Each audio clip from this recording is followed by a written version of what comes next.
Hi, my name is Brian Cotero from Binghamton University. So first, I refer back to the points made in my argument and contentions. I believe I should win this round and the debate based off the strength and validity of my arguments. For my first contention, my argument is for security threats and danger stands based off of the fear for possible attacks from refugees and the priority of America first for civilians. Before putting the safety of refugees into the hands of the U.S., it is a priority for nation state to protect the civilians within it. My opponent argues that the global community has a moral obligation to help those in danger. However, if the safety of Americans or the people of any other nation are put at risk by a foreign threat or practice, our nation is really morally obliged to take action. The opposition wishes to show statistics and make statements that discredit the seriousness of this danger. However, in recent events, ISIS jihadists have been able to infiltrate terrorists into Western nations disguised as Syrian refugees. The Islamic State has even planned to infect refugee flows to the West with their own attacks.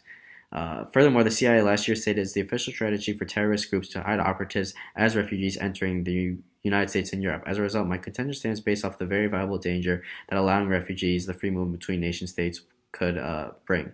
My second contention stands because the proposition concedes to the argument that an increase in the movement of refugees will increase competition and will therefore make getting a job more difficult. He also concedes to the argument how this increase in labor supply will depress wages and cause inflation. The point the opposition tries to make is to state that competition is inevitable. If a refugee gets a job over an American, he or she deserves it. However, this completely ignores the increase in competition my contention argues over that causes Americans more challenges in finding employment due to this increase in labor supply. Lastly, the opposition concedes to my third contention because he states President Trump is indeed taking these stances on refugee conflict due to his personal beliefs. However, the matter of fact is Donald Trump was voted as the President of the United States. The people of this country believe and voted for President Trump and are therefore forced to allow his actions and to proceed to represent the American people. He is therefore accountable and authorized to make executive orders that rule against refugees with discretion. So now focusing on the proposition rebuttal and the statistics he gave, analyzing the opposition statistics. These statistics are disproved through the recent event occurring in Western nations. The sources show that terrorism and jihadists are now disguising themselves specifically as refugees in order to plan attacks and spread their violent practices.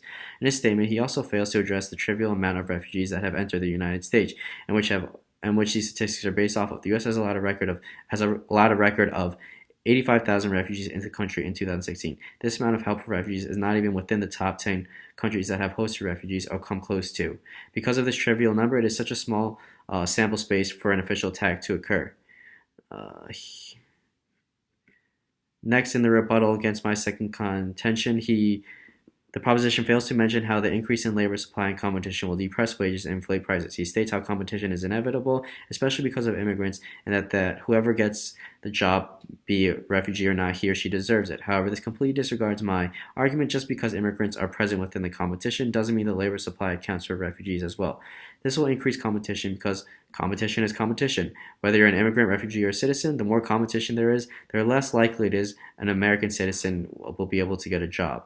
And lastly, for my final contention, the proposition concedes to my argument because he doesn't explain how the new direction and diction of President Trump is leading us to avoid refugees. He states how his statistics show that President Trump conducts these actions based on his beliefs. However, he completely fails to mention and concedes that we, the American people, voted for Donald Trump as President of the United States in order for him to guide us in the direction as a nation based on his own ideas and beliefs. Also, there are no statistics or sources that prove President Trump is acting on behalf of his beliefs. But this,